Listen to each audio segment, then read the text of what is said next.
معزز حاضرین کرام، محترم دوستوں، عزیز بچوں اور گھروں میں بیٹھی ہوئی پردہ نشین خواتین، سب سے پہلے آپ تمام حضرات کو عید سعید کی ڈھیر ساری مبارکباد۔ دعا ہے اللہ تعالی یہ دن ہمیں بار بار نصیب کرے۔ آپ تمام حضرات سے گزارش ہے سامنے آ جائیے، پبلک بہت زیادہ ہو، امید یہ ہے سامنے آ جائیے، بالکل پہلے صفوں کو پورا کرنا ہے، اس کے بعد پھر پیچھے جانا ہے، سامنے آ جائیے اللہ کے واسطے۔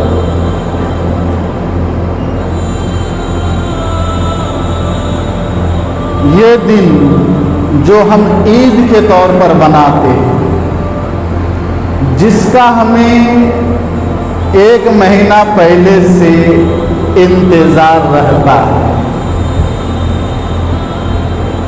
یہ دن مسلمانوں کو پیارے حبیب جناب محمد رسول اللہ صلی اللہ علیہ وسلم کے طفیل میں ملی ہے۔ آپ صلی اللہ علیہ وسلم اس دن کیا کرتے تھے، ہمیں کیا کرنا ہے؟ اس دن ہم خوشیاں مناتے ہیں، ہر وہ شخص اس دن خوشیاں مناتے ہیں جس نے بھی لا الہ الا اللہ محمد رسول اللہ صلی اللہ علیہ وسلم کی گواہی دیا ہے۔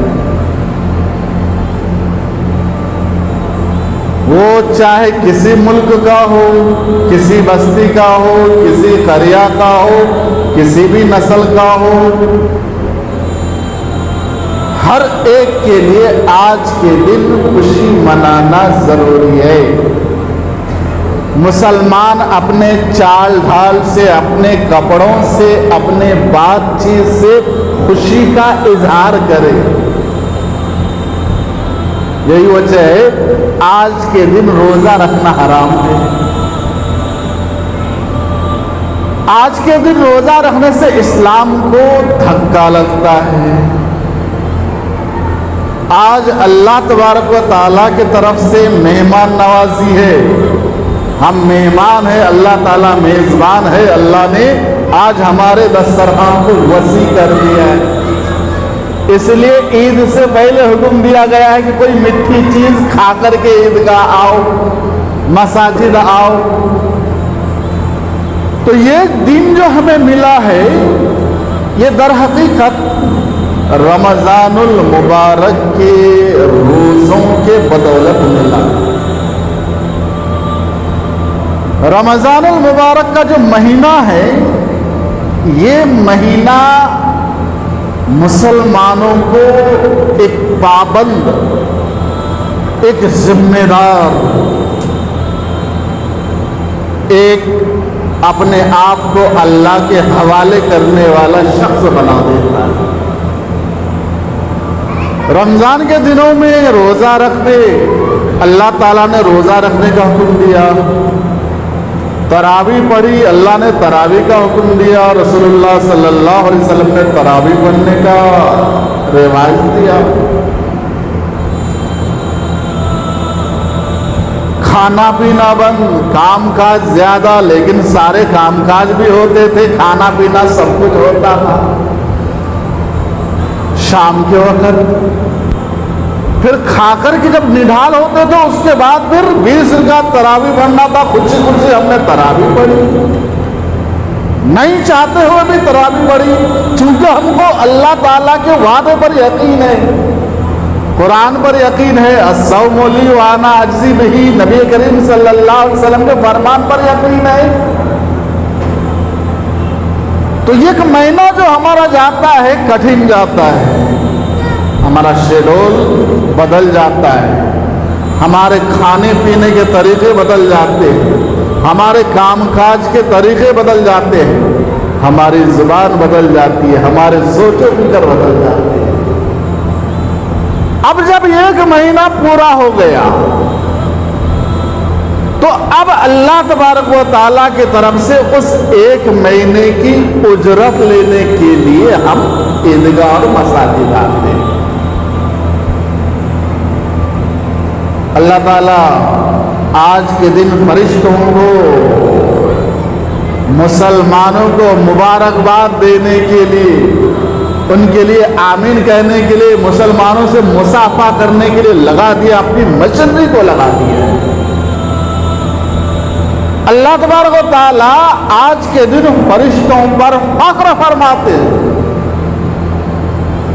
فرشتوں سے کہتے ہیں کہ میرے فرشتوں بتاؤ ان بندوں کے ساتھ کیا کیا جائے جن کو میں نے روزہ رکھنے کا حکم دیا اس نے روزہ رکھا، تراویح پڑھنے کا حکم دیا تراویح پڑھا،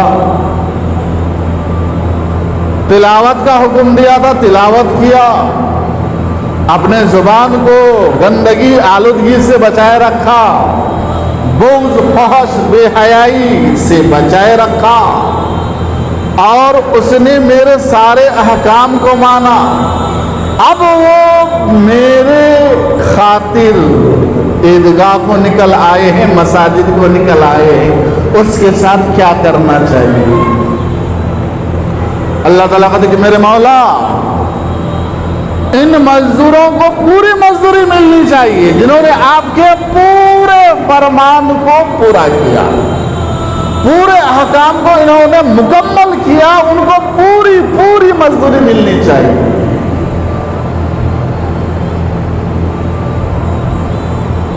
اللہ تبارک تعالیٰ کہتے ہیں فرشتوں تم گواہ رہو، فرشتوں کو گواہ بناتے ہیں اللہ تعالیٰ ہمیں روزوں کے ثواب دینے کے لیے، بدلہ دینے کے لیے، نیکیاں دینے کے لیے فرشتوں کو اللہ تعالیٰ گواہ بناتے ہیں۔ فرشتوں تم گواہ رہو، تم گواہ رہو، میں نے ان سب کے گناہوں کو بخش دیا، ان سب کو معاف کر دیا۔ اب یہ فرشتے آواز لگاتے ہیں گلیوں میں، کوچوں میں، نکروں میں، چوراستوں میں، احادیث کے الفاظ بولو، ندا لگاتے ہیں، او اللہ کے بندو، اس اللہ تبارک و تعالیٰ کا احسان مانو جس نے تمہیں عبادت کرنے کی توفیق دیا۔ توفیق اللہ تعالیٰ کی طرف سے ملی، اس کی وجہ سے ہم نے روزہ رکھا، تلاوت کیا، ذکر کیا، نمازیں پڑھی، زکوٰۃ دیا، صدقات دیا، خیرات دیا، فطرہ ادا کر کے اب ہم آئے تو اس کو فرشتے یاد دلاتے ہیں کہ اس محسن کائنات کے رب کی بات کی طرف یاد کرو جس نے تمہیں عبادت کے لیے توفیق دیا، اس کی توفیق سے تم نے عبادت کی، اب پھر اللہ تبارک تعالیٰ تمہیں ڈھیر سارے ثواب عطا کرتا ہے۔ ایک کا 70 دیا، ایک نفل پڑھو فرضوں کے برابر، ایک فرض پڑھو 70 فرضوں کے برابر تم کو ثواب دیا، وہ سب کچھ دے دیا۔ آج تمہاری مزدوری کا دن ہے، آج آ جاؤ، آ کر کے اپنی مزدوری لے لو۔ جس طریقے سے کہ ادنا مزدور جب اسے مزدوری لینے کا ٹائم آتا ہے تو ہاتھ پیر دھل کر کے، پسینہ وغیرہ پوچھ کر کے، حقیر مالک کے سامنے جا کر کے ہاتھ پھیلاتا ہے مزدوری کے لیے۔ وہ تو خالق کائنات ہے، وہ مالک الملک ہے، وہ اللہ جل جلالہ ہے، اس کی ہم نے مزدوری کی ہے، آج مزدوری کا ٹائم ہے۔ تو اللہ تبارک و تعالیٰ کے اس مغفرت کے بعد فرشتے یہ کہتے ہیں، او نمازیوں، او روزے رکھنے والوں، او عبادت کرنے والوں، جاؤ گھر جاؤ، اس حال میں تم گھر جاؤ گے تمہارے سارے گناہ معاف کر دیا گیا ہو۔ اللہ تبارک و تعالیٰ ہمارے سارے گناہوں کو معاف کر دے جب ہم انشاءاللہ یہاں سے واپس جائیں، اس وقت ہمارے سارے گناہ انشاءاللہ معاف ہو جائیں گے۔ اس حدیث کی روشنی ہے۔ دنیا جھوٹی ہو سکتی ہے، آپ میں جھوٹے ہو سکتے ہیں، لیکن میرے آقا جناب محمد رسول اللہ صلی اللہ علیہ وسلم کے زبان مبارک سے نکلی ہوئی کلمات قیامت تک جھوٹی نہیں ہو سکتی ہے۔ میرے آقا نے فرمایا، وہ حدیث ہے، اللہ تبارک و تعالیٰ فرماتے ہیں جب تم نماز پڑھ کے 2 رکعت نماز پڑھ کے گھر جا رہے ہوگے تمہارے گناہ معاف ہو گیا ہوگا۔ اس مہینے میں ہم نے اتنی ساری پابندیاں جو اللہ تبارک و تعالیٰ کی طرف سے ایکسٹرا لگی اس کو ہم نے پورا کیا، تو اس کے بدلے میں اللہ تبارک و تعالیٰ نے ہمیں یہ مغفرت کا پروانہ عطا کیا۔ اب غور کرنے والی بات یہ ہے کہ اس دن پیارے آقا جناب محمد رسول اللہ صلی اللہ علیہ وسلم کیا کرتے تھے؟ اس دن نبی کریم صلی اللہ علیہ وسلم مدینے سے باہر صحابہ کرام کو لے کر کے جا کر کے 2 گانا نفل ادا کیا۔ پہلی مرتبہ مدینے میں عید کی نماز ہوئی، وہ اس وقت ہوئی جب آپ نے انصار مدینہ کو دیکھا یہ فحش اور بے حیائی کیوں عید منا رہے ہیں۔ ان کی 2 عید تھی، ان عیدوں میں کیا ہوتا تھا؟ وہی ڈھول ڈھم کے ناچ گانے کھانا پینا یہی تھا۔ نبی کریم صلی اللہ علیہ وسلم ہجرت کر کے مدینہ آئے، ان لوگوں کے طور طریقے کو دیکھا کہ یہ کیا ہے؟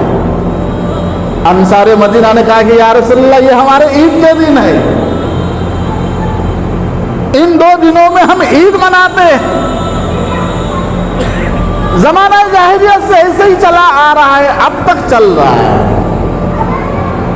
نبی کریم صلی اللہ علیہ وسلم نے ناگواری کا اظہار کیا اور فرمایا کہ اللہ تبارک و تعالیٰ تمہارے لیے ان 2 دنوں سے بہتر دن عطا کر دیا، اور وہ ہے عید الفطر اور عید الاضحیٰ۔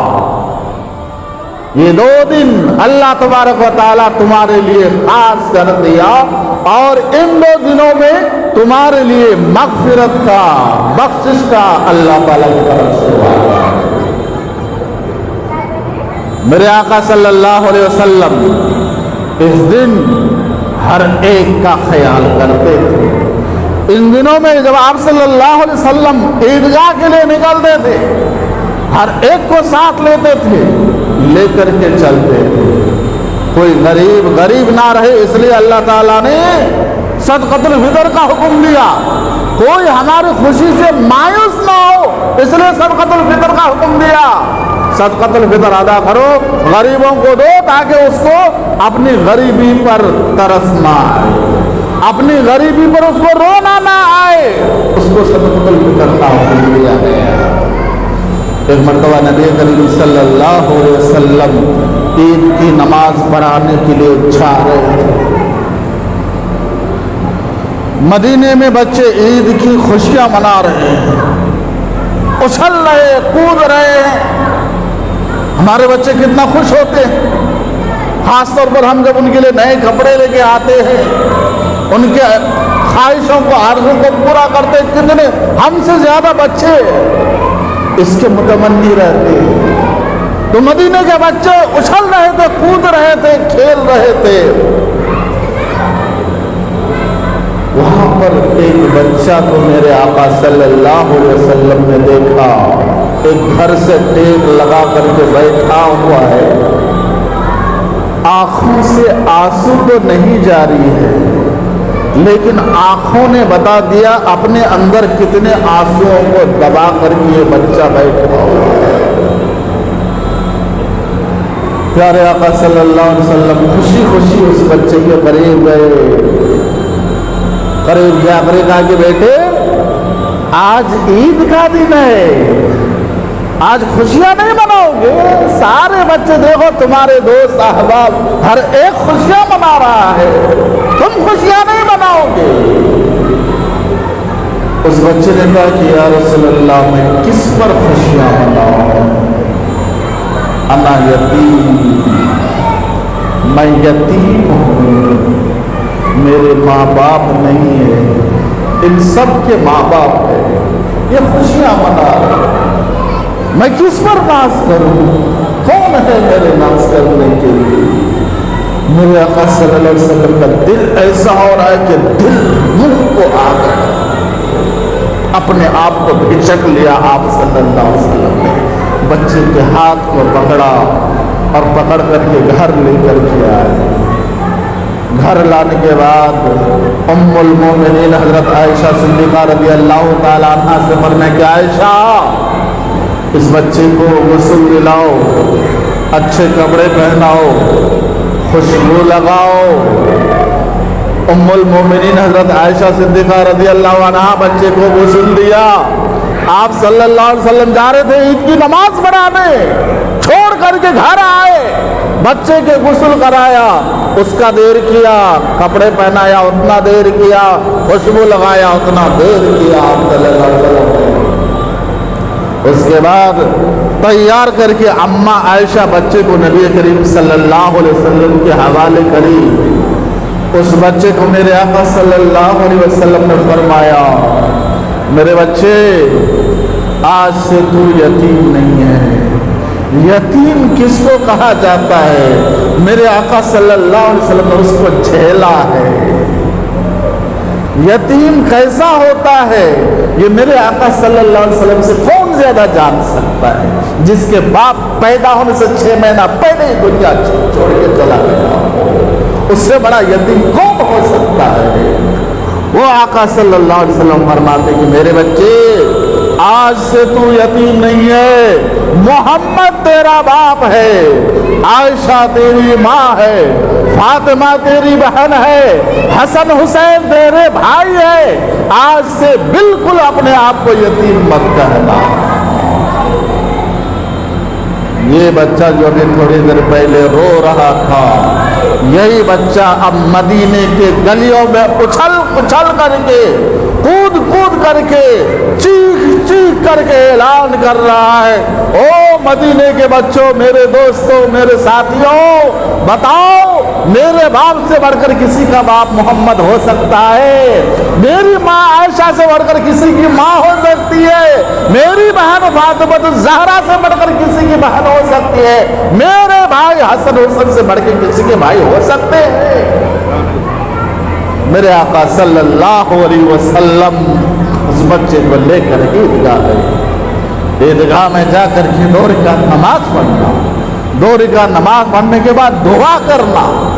آج ہم اللہ تعالیٰ سے لینے کے لیے آئے، دعا کرنا اللہ تعالیٰ سے، مغفرت کا وعدہ ہے، اس وعدے کے مطابق ہم اللہ سے آج لے کر کے ہی جا پائیں گے۔ عید ہمیں کیا پیغام دیتا ہے؟ عید ہمیں ایک یہ پیغام دیتا ہے، مسلمانوں کے لیے خوشی غمی دونوں ہے، لیکن خوشی اتنا نہ منائے کہ حرام غلط کاموں میں چلا جائے، اور نہ غمی اتنا منائے کہ مر جائے۔ مسلمانوں کے یہاں اعتدال ہے، معتدل قسم کے ذہن آپ کا اور ہمارا ہونا چاہیے۔ آج ہم یہاں پر عید منانے کے لیے آئے، رمضان چلا گیا، رمضان چلا گیا، رمضان کسی کا انتظار نہیں کرتا۔ اب جو زندگی ہے یہ ذمہ داری والی زندگی ہماری ہونی چاہیے۔ رمضان ہم نے کس طریقے سے ذمہ داری کے ساتھ گزارا، اسی طریقے سے اور آنے والے 11 مہینے ہماری ذمہ داری کے ساتھ گزرنے چاہیے۔ گزشتہ عید کتنے لوگ ہمارے ساتھ عید کی، آج وہ ہمارے ساتھ نہیں ہے۔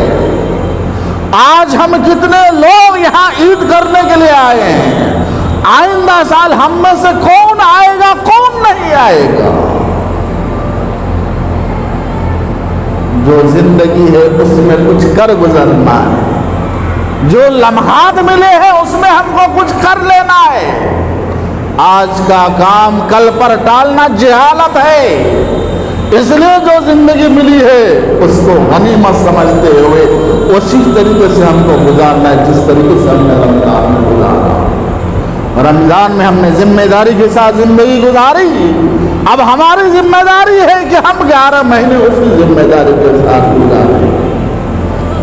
رمضان، عید اور آخرت کا سفر بہت زیادہ مماثلت رکھتا ہے، بہت زیادہ مماثلت رکھتا ہے۔ آج ہم عید پڑھنے کے لیے آئے، عید پڑھنے کے لیے آئے، اچھے کپڑے، نئے کپڑے، اچھے کپڑے پہن کر کے آئے۔ ایک دن ایسا ہوگا نیا کفن پہنا کر کے ہم کو لایا جائے گا۔ آج ہم خوشبو لگا کر کے آئے ہیں، ایک دن ایسا ہوگا ہمارے کپڑوں میں خوشبو لگا کر کے ہم کو لایا جائے گا۔ آج ہم نماز پڑھنے کے لیے آئے ہیں، ایک دن ایسا ہوگا لوگ ہماری نماز پڑھیں گے۔ پھر اس کے بعد جو زندگی شروع ہوگی وہ زندگی عالم برزخ کی زندگی رہیں گی، بالکل ہٹ کر کے زندگی رہیں گی، الگ زندگی رہے گی۔ جو ہم نے یہاں کیا اسی حساب سے ہمارے ساتھ وہاں معاملہ پیش ہوگا۔ اس لیے جو وقت مل رہا ہے ان اوقات کو ہم غنیمت جانیں، غنیمت جان کر کے زندگی گزاریں۔ کل تو چھوڑیے، پرسوں تو چھوڑیے، ایک سیکنڈ کی زندگی کی کوئی ہم کو گارنٹی نہیں دے سکتا ہے۔ موت کی تو گارنٹی دے سکتا ہے، موت کی گارنٹی دے سکتا ہے، موت یقینی ہے، آنا ہی آنا ہے۔ زندگی کی کوئی مائی کا لال گارنٹی نہیں دے سکتا ہے، یہ میں اتنے دنوں تک زندہ رہوں گا، اتنے سالوں تک زندہ رہوں گا، کوئی گارنٹی نہیں دے سکتا ہے۔ تو جو زندگی ملی ہے اس میں خیر خوبی اچھے حسنات کر لینا ہے، آئندہ پتہ نہیں ملے یا نہ ملے۔ یہ جو ہمارے لیے آج کا دن ہے، یہ دن بہت زیادہ امپورٹنٹ ہے ہمارے لیے۔ اس دن ہمیں خوشیاں منانا ہے، لیکن اللہ تعالیٰ کی تسبیح کے ساتھ، اس کی تعریف کے ساتھ، اس کی توصیف کے ساتھ خوشیاں منانا ہے، دنیا والوں کے طریقے سے نہیں۔ دنیا والے بھی عید مناتے ہیں، ہم بھی عید مناتے ہیں، ہر قوم عید مناتی ہے، لیکن تاریخ شاہد ہے دنیا والے جس طریقے سے عید مناتے ہیں وہاں انسانیت چیخ اٹھتی ہے، انسانیت چیخ اٹھتی ہے۔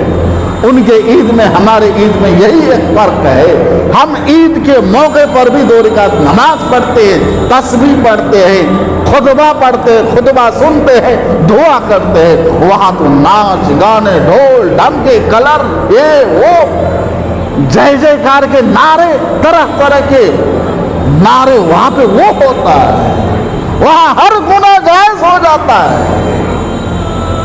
یہ ہمارے اور دیگر اقوام کے عید میں فرق ہے۔ یہ جو زندگی ہے ہمیں امانت کے طور پر ملی ہے، یہ زندگی امانت ہے اللہ تعالیٰ کی طرف سے، تو اس امانت میں خیانت جائز نہیں ہے۔ اللہ تبارک تعالیٰ نے جو کہا اس کو کرنا ہے، اللہ تعالیٰ نے جن چیزوں سے منع کیا ہے اس سے رکنا ہے، جو کرنا ہے وہ اسی طریقے سے کرنا ہے جیسے پیارے حبیب جناب محمد رسول اللہ صلی اللہ علیہ وسلم نے کر کے بتایا، ہمیں کر کے بتایا یہ کرنا ہے۔ اور جن چیزوں سے آپ صلی اللہ علیہ وسلم نے روکا، اللہ تبارک و تعالیٰ نے منع کیا ہے، وہ آپ صلی اللہ علیہ وسلم نے عمل کر کے بھی بتایا ہے۔ ان چیزوں سے روکنا یہی دین ہے، کرنے والی کام کرنا ہے اور نہ کرنے والی کام کو چھوڑ دینا، یہی زندگی ہے۔ اور ایک بار شیطان کھل گیا ہے، 1 مہینے کے لیے بند تھا، اب وہ کھل گیا ہے۔